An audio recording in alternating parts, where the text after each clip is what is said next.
नमस्कार दोस्तों, simplifying engineering education में आपका स्वागत है। Micro processor and peripheral device lecture series के अंतर्गत चैप्टर 1 के अंदर हम कंप्यूटर लैंग्वेज का अध्ययन कर रहे थे। पिछले लेक्चर में हमने कंप्यूटर लैंग्वेज में बाइनरी लैंग्वेज और मशीन लैंग्वेज का अध्ययन किया था। एक बार हम दोबारा से उसे रिकैप कर लेते हैं कि लास्ट लेक्चर में आप देखें तो हमने पहले देखा था कि हमारे पास दो लैंग्वेज थी, बाइनरी लैंग्वेज और मशीन लैंग्वेज। बाइनरी लैंग्वेज हमने कहा था कि बाइनरी लैंग्वेज के साथ दो समस्याएं थीं। एक तो उस लैंग्वेज में डाइवर्सिटी बहुत कम थी, यानी दो इंस्ट्रक्शन कोड के बीच में अंतर बहुत कम था, जिसकी वजह से उसे याद करना आसान नहीं था। दूसरी जो समस्या थी कि कोड और उसके द्वारा परफॉर्म होने वाले टास्क के बीच में कोई रिलेशन नहीं था, यानी कोड को देख के कहीं से भी पता नहीं लगता था कि इस कोड की क्या टास्क हो सकती है। उसके बाद हमने दूसरे नंबर पे मशीन कोड देखा। मशीन कोड जो एक हेक्साडेसिमल कोड होता है, जिसमें 0 से 9 तक नंबर्स होते हैं और A से F तक सिंबल्स होते हैं। अल्फ़ा न्यूमेरिक कोड होता है जिसमें टोटल 16 सिंबल्स होते हैं। तो 16 सिंबल्स होने की वजह से उसमें डाइवर्सिटी जो है वो बहुत ज़्यादा होती है। डाइवर्सिटी ज़्यादा होने की वजह से उन कोड्स को मेमोराइज़ करना आसान होता है। लेकिन उसके अंदर जो दूसरी समस्या थी कि कोड और उसके द्वारा परफॉर्म होने वाले टास्क के बीच में कोई भी रिलेशन नहीं था, वो समस्या यथावत यहाँ पर भी वही बनी हुई है। मशीन कोड के अंदर भी वही समस्या है। अगर आप देखें तो हमने ये आपको कोड बताया था, जैसे ये बाइनरी कोड है 00111100, 8 बिट का एक बिट पैटर्न है, बाइनरी पैटर्न है। इस पैटर्न का मतलब होता है it increase the content of accumulator by 1। ये कोड अगर माइक्रो प्रोसेसर में जाएगा टास्क के लिए, तो टास्क के रूप में माइक्रो प्रोसेसर क्या करेगा, एक्यूमुलेटर जो रजिस्टर है उसके अंदर जो भी कंटेंट होगा उसको 1 से इंक्रीज कर देगा। दूसरा जो कोड आप देख रहे हैं इसमें 10000000 8 बिट का पैटर्न है। अगर ये कोड हम माइक्रो प्रोसेसर को देते हैं तो माइक्रो प्रोसेसर क्या करेगा, it add the content of register be with the accumulator A and the result will be store into accumulator. वो क्या करेंगे, ए और बी को ऐड कर देगा और उसका रिजल्ट एक्यूमुलेटर के अंदर स्टोर कर देगा। दूसरा बाइनरी पैटर्न, अब इसको हम इस बाइनरी पैटर्न को जब हेक्स कोड में कन्वर्ट करते हैं तो इसका एक हेक्स कोड डिजाइन कर दिया गया जिसमें 00111100, जिसका हेक्स कोड है 3C। यानी अब हमें ये 8 बिट का बाइनरी कोड लिखने की बजाय अगर हम 3C लिख देंगे तो इसका मतलब होगा कि it will increase the content of accumulator by 1। अब 3C को इसकी अपेक्षा याद करना आसान है। अगर मैं आपको इन दोनों बाइनरी पैटर्न को याद करने के लिए कहूँ तो आप इसे याद तो कर लेंगे, लेकिन कुछ समय बाद आप इसे भूल जाएंगे। लेकिन जो हेक्स कोड है जिसमें रजिस्टर बी और एक्यूमुलेटर ए के कंटेंट को ऐड करने के लिए जो कोड है वो 10000000, इसको हमने 8080 लिखा है। तो 3C और 80 को याद करना आसान है, लेकिन 3C और 80 को देख के कहीं से भी कोई रिलेशन ऐसा नहीं पता लग रहा कि 3C के द्वारा इंक्रीमेंट हो रहा है और 80 के द्वारा एडिशन परफॉर्म हो रहा है। इस कोड को देख के कहीं से भी एडिशन और इंक्रीमेंट जैसा लुक नहीं आ रहा है, यानी टास्क जो है उससे कोई मैच नहीं कर रही है। तो अब हम आगे कंटिन्यू करते हैं कि आगे हम इस समस्या से कैसे दूर होंगे। तो इसको जो समस्या जो सॉल्व दूसरी थी, जो मशीन कोड में समस्या थी, उसको दूर किया गया असेंबली लैंग्वेज प्रोग्रामिंग में। An assembly language is a low level language programming language for a computer or other programmable device in which there is a very strong one-to-one correspondence between the language and the architecture machine code instructions। यानी assembly language एक low level language है जो किसी computer या किसी programmable device के लिए use होती है। It is useful for implementing system software and also useful for small embedded system application। यानी असेंबली लैंग्वेज प्रोग्रामिंग का जो यूज है वो सिस्टम के लिए सॉफ्टवेयर डेवलप करने के लिए और छोटे छोटे एप्लीकेशंस के लिए जो एम्बेडेड सिस्टम्स हम बनाते हैं, एम्बेडेड सिस्टम जो तैयार करते हैं उनकी एप्लीकेशंस के लिए भी इसका यूज होता है। To write a assembly language program the computer designer is needed to deep understanding of the instruction set and how to design one. यानी हमें असेंबली लैंग्वेज पर प्रोग्रामिंग करने के लिए सबसे पहले हमें इस असेंबली लैंग्वेज का जो इंस्ट्रक्शन सेट है उसको अध्ययन करना अत्यंत आवश्यक है।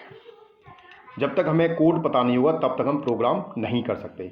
It is easy to recognise and memorise the assembly language codes because they have the relation with the task and code. यानी जो समस्या हमें मशीन कोड और बाइनरी कोड के अंदर थी कि उसको रिकॉग्नाइज करना और मेमोराइज करना, दो समस्याएं थी, जिनमें से एक समस्या मशीन कोड के अंदर मेमोराइज करना तो आसान हो गया था, लेकिन रिकॉग्नाइज करना आसान नहीं था। यानी कोड को देख के ये पता नहीं लगता था कि इसका यूज़ क्या है। तो ये दोनों प्रॉब्लम जो है असेंबली लैंग्वेज कोड के अंदर दूर कर दी गई। इसमें कोड जो होता है उसका एक उसको द्वारा परफॉर्म होने वाले टास्क का रिलेशन होता है। जैसे अगर अब हम तीनों को देखें तो जैसे हमने पहले बताया था 00111100 3C, ये क्या करता है, एक्यूमुलेटर के कंटेंट को इंक्रीज कर देता है बाई 1। इसका जो इन असेंबली लैंग्वेज में प्रोग्राम है, असेंबली लैंग्वेज में जो इंस्ट्रक्शन है वो दैट इज INRA। तो देखिए इंस्ट्रक्शन को देख के मैं पता लग रहा INR का मतलब इंक्रीमेंट और A का मतलब कंटेंट, A के कंटेंट में इंक्रीमेंट हो रहा है। दूसरा हमारे पास जो बाइनरी कोड था उसका हेक्स कोड था 80HC। इसको देखें तो इसका मतलब है ऐड बी, ऐड का मतलब एडिशन, बी का मतलब रजिस्टर बी, और ए बाय डिफॉल्ट रहता है। तो एडिशन ऑपरेशन हमेशा एक्यूमुलेटर के साथ परफॉर्म होता है, यानी दो रजिस्टर में से एक रजिस्टर एक्यूमुलेटर जरूर होता है। तो यहाँ अगर हम ऐड बी लिख रहे हैं इसका मतलब इसमें ए हिडन है ऑलरेडी। इट मीन्स अगर हम ऐड बी कह रहे हैं तो इसका मतलब है A plus B that will store into A और बी को हम ऐड करेंगे और जो रिजल्ट आएगा वो स्टोर होगा ए में। जैसे अगर मैं कहूँ बी के अंदर मेरे पास है 05 और ए के अंदर मेरे पास है 02, तो ए के अंदर एडिशन के बाद जो स्टोर होगा दैट इज 07। तो इस तरह से ये परफॉर्म करेगा task. Then assembler are use to convert the assembly code into machine code और बाइनरी कोड। अब हमने जैसे बताया था कि कंप्यूटर केवल बाइनरी कोड को समझता है, तो अब हमने जब असेंबली लैंग्वेज डेवलप कर दी तो हमें बीच में एक ऐसा सर्किट चाहिए, एक ऐसा कन्वर्टर चाहिए जो हमारी असेंबली लैंग्वेज को बाइनरी में कन्वर्ट कर दे। जैसे हम किसी दूसरे देश में जाते हैं, हमारे पास, अगर मैं हिंदुस्तान में रहता हूँ मेरे पास हिंदी आती है, और अगर मैं फ्रांस में जा रहा हूँ अगर मुझे फ्रेंच नहीं आती है, तो मैं बीच में क्या करूँगा, एक इंटरप्रेटर यूज करूँगा, एक लैंग्वेज का कन्वर्टर यूज करूँगा जो हिंदी को फ्रेंच में और फ्रेंच को हिंदी में करके ट्रांसलेट करेगा। तो एक ट्रांसलेटर यूज किया जाता है वहाँ पर। इसी तरह से प्रोग्रामिंग लैंग्वेज में असेंबली लैंग्वेज को यूज करने के, कन्वर्ट करने के लिए असेंबली लैंग्वेज में जो यूज है दैट इज असेंबली। जैसे आप ये डायग्राम देखें जिसमें असेंबली लैंग्वेज प्रोग्राम है, तो इसके द्वारा इसमें हम असेंबली कोड्स लिखते हैं जो इंक्रीमेंट, IA, ऐड बी, इस तरह से कोड्स लिखे होंगे। असेंबलर एक सॉफ्टवेयर होता है जो इस असेंबली लैंग्वेज को बाइनरी कोड्स में कन्वर्ट करता है। तो असेंबलर के बाद जो हमें लैंग्वेज मिलेगी दैट इज बाइनरी कोड, और जब ये माइक्रो प्रोसेसर के पास जाएगी, तो यानी हम जो भी प्रोग्राम लिख रहे हैं वो प्रोग्राम जब माइक्रो प्रोसेसर के पास पहुंचता है तो असेंबलर के द्वारा that will be converted into the binary code, binary code में कन्वर्ट हो जाता है। तो अगर हम इसे इस पे आप देखें, अगर असेंबली लैंग्वेज में आपने INRA लिखा, तो जब INRA इस असेंबलर में इनपुट पे जाएगा तो इसे आउटपुट में 00111100 आएगा, और इसका मतलब माइक्रो प्रोसेसर समझता है कि इसका मतलब है A को 1 से इंक्रीमेंट करना। So this is the simple assembly language conversion with the binary language. High level language की बात करें तो programming language that are intended to be machine independent are called high level language. जैसे हमने पिछले लेक्चर में भी आपको बताया था, high level language machine independent होती है। आप उसे किसी भी मशीन पर, वो किसी भी कॉन्फ़िगरेशन का मशीन हो, आप उस पर उसे इंस्टॉल कर सकते हैं। सी है, सी के लिए हमें ये नहीं देखना होता कि वो Pentium 1 है कि Pentium 2 है कि Pentium 3 है, i3 है, i5, i7 है, या पुराना कोई वर्जन है, वो सब पे इंस्टॉल हो जाता है। दैट मीन्स वो मशीन इंडिपेंडेंट है। लेकिन असेंबली लैंग्वेज जो programming, low level language programming है, वो इंटेंडेंट, मतलब वो केवल मशीन ओरिएंटेड होती है। एक पर्टिकुलर टाइप की मशीन पर ही इंस्टॉल होगी, दूसरी मशीन पर हम उसे नहीं चला सकते। जैसे हाई लेवल लैंग्वेज में हम देखें तो बेसिक है, पास्कल है, सी है, C++ है, Java, this all are language are high level language, they are machine independent. आप देखें जावा आप यूज करना चाहते हैं, आप किसी भी सिस्टम पर इंस्टॉल कर देते हैं, आप कभी ये नहीं देखते सिस्टम का कॉन्फ़िगरेशन क्या है। The program written in high level language can run on any computer. High level language में जो प्रोग्राम लिखा जाता है वो किसी भी कंप्यूटर पर रन हो सकता है। तो लो लेवल लैंग्वेज हमने 3 तरह पढ़ी, बाइनरी लैंग्वेज, मशीन लैंग्वेज और असेंबली लैंग्वेज। जिसे यूज़र की फॉर्म में हम अपनी बात करें तो हम असेंबली लैंग्वेज हम प्रोग्रामिंग करते हैं, जिसे असेंबलर के द्वारा मशीन लैंग्वेज में या बाइनरी लैंग्वेज में कन्वर्ट किया जाता है। लेकिन हाई लेवल लैंग्वेज को जो मशीन इंडिपेंडेंट होती है, हम उसे उसकी इंस्ट्रक्शन कोड्स में लिखते हैं वो मशीन ओरिएंटेड नहीं होती है, किसी भी कंप्यूटर पर ही रन हो सकती है। Set of instruction is called set of rules और इंस्ट्रक्शन। जो सेट ऑफ इंस्ट्रक्शन है is called set of rules और इंस्ट्रक्शन। हाई लेवल लैंग्वेज में जो सेट ऑफ रूल्स है, जो इंस्ट्रक्शंस है, the instruction written high level language is called statement in place of mnemonics. जैसे हम असेंबली लैंग्वेज में जो इंस्ट्रक्शन लिखते थे उसे हम मेमोनिक्स बोलते थे, हाई लेवल लैंग्वेज में हम जो इंस्ट्रक्शन स्टेटमेंट लिखते हैं उसको हम रूल्स, स्टेटमेंट या सिंटैक्स बोलते हैं।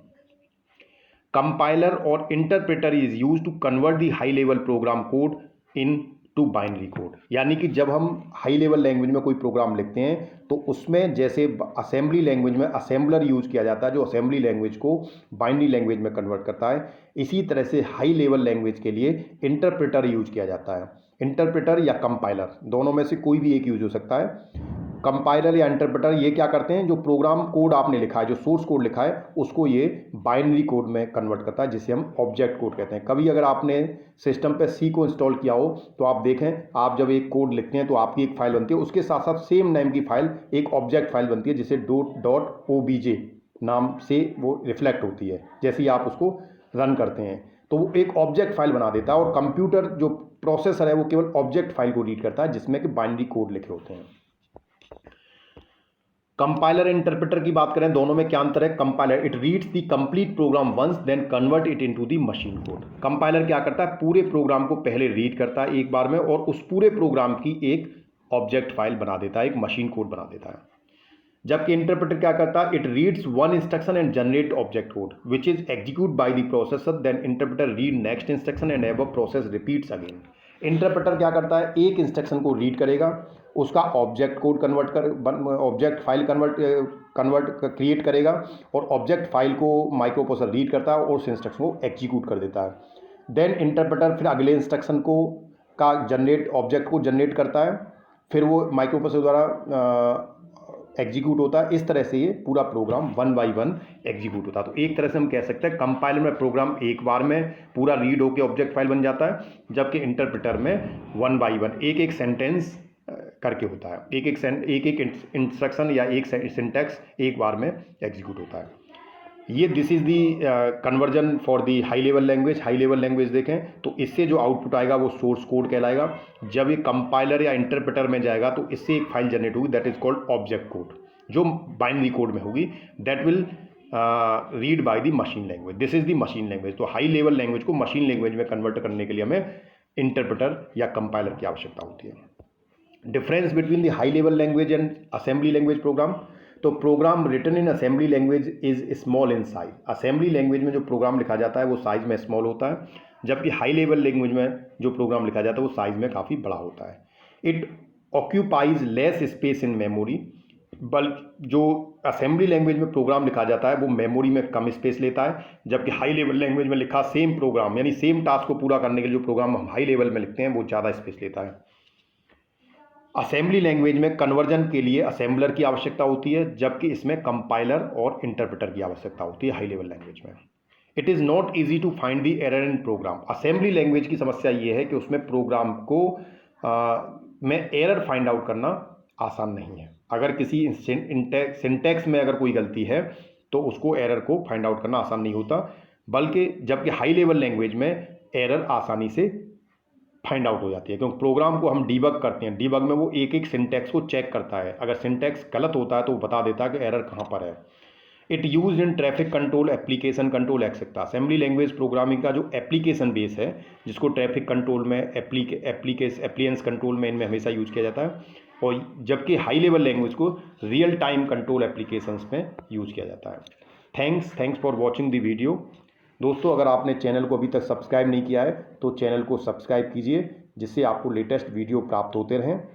और वीडियो पसंद आने पर कमेंट्स करें, और कोई भी समस्या हो तो उसके लिए आप टेक्स्ट कर सकते हैं। धन्यवाद।